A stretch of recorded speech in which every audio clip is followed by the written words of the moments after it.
2021ರಾಗ, ಇದು 2025ರಾಗ. ಇಷ್ಟೊಂದು ದೊಡ್ಡ ಪ್ರಮಾಣದ ಬದಲಾವಣೆ ಹೇಗಾಯಿತು.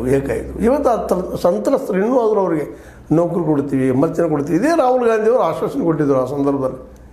ಸಹಜದ ವಿರೋಧ ಪಕ್ಷಗಳು ಬಂದು ಟೀಕೆ ಮಾಡೋದು, ನಾವು ಆಡಳಿತದ ಹಾಕಿ ಕೊಡ್ತಿದ್ವಿ, ಹೀಗೆ ಕೊಡ್ತಿದ್ವಿ ಅಂತ ಮಾತಾಡೋದು. ಇವತ್ತು ದಿವಸದ ಕಾಂಗ್ರೆಸ್ ಸರ್ಕಾರ ಬಂದ, ಸ್ವತಃ ಡಿ.ಕೆ. ಶಿವಕುಮಾರ್ ಅವರು ಸಾಕ್ಷಿ ಇದ್ದಾರೆ. ಬಂದ ಎಷ್ಟು ವರ್ಷ ಆಯ್ತು ಯಾರು ಗೊತ್ತಿದ್ದ ವಿಷಯ ಅದು. ಇವತ್ತಿಗೂ ಪರಿಹಾರ ಇಲ್ಲ ಅವರಿಗೆ.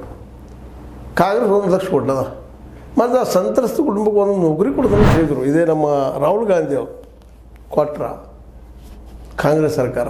ಆವತ್ತು ವಿರೋಧ ಪಕ್ಷದಾಗಿತ್ತು, ಇವತ್ತು ಆಡಳಿತಕ್ಕೆ ಬಂದದ್ದು, ಇನ್ನೂ ಪರಿಹಾರ ಇಲ್ಲ.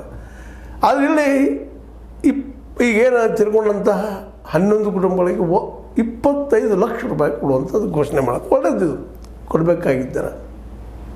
ಆದರೆ ಆವತ್ತಿನ ಒಂದು ಆ ದುರಂತಕ್ಕೂ ಈ ದುರಂತಕ್ಕೆ ಏನಂದ್ರೆ, ಅವತ್ತು ಆಕ್ಸಿಜನ್ ಪೂರೈಸಲಾರ್ದಕ್ಕೆ ಸ್ವತಃ ಸರ್ಕಾರದ ಆಸ್ಪತ್ರೆಗಳಾದಂಥ ದುರ್ಘಟನೆ ಅದು ಸರ್ಕಾರನೇ ಮಾಡಿದ ತಪ್ಪದು. ಕ್ರಮಗಳನ್ನು ಶೀಘ್ರ ಕ್ರಮಗಳನ್ನು ತೆಗೆದುಕೋಬೇಕಾಗಿತ್ತು, ತಗೊಳ್ಳಿಲ್ಲ. ಇವತ್ತು ಸರ್ಕಾರ ತಪ್ಪು ಮಾಡಿದ. ಅವತ್ತು BJP ಸರ್ಕಾರ ತಪ್ಪು ಮಾಡಿತ್ತು, ಇವತ್ತಿದು. ಮತ್ತು ಈಗ ಡಿ. ಕುನಾವರ ಆಯೋಗದ ಮುಂದೆ ಈಗ ಚರ್ಚೆ ಅದಾವ ಅದ್ರ ಬಗ್ಗೆ. ಕೋವಿಡ್ದಲ್ಲಿ ಯಾವ ರೀತಿ ದುಡ್ಡು ಹೊಡೆದ್ರು ಅಂತೇಳಿ ಯಡಿಯೂರಪ್ಪರ ಸರ್ಕಾರ ಆಗಿರ್ಬೋದು, ಆವತ್ತಿನ ಸುಧಾಕರ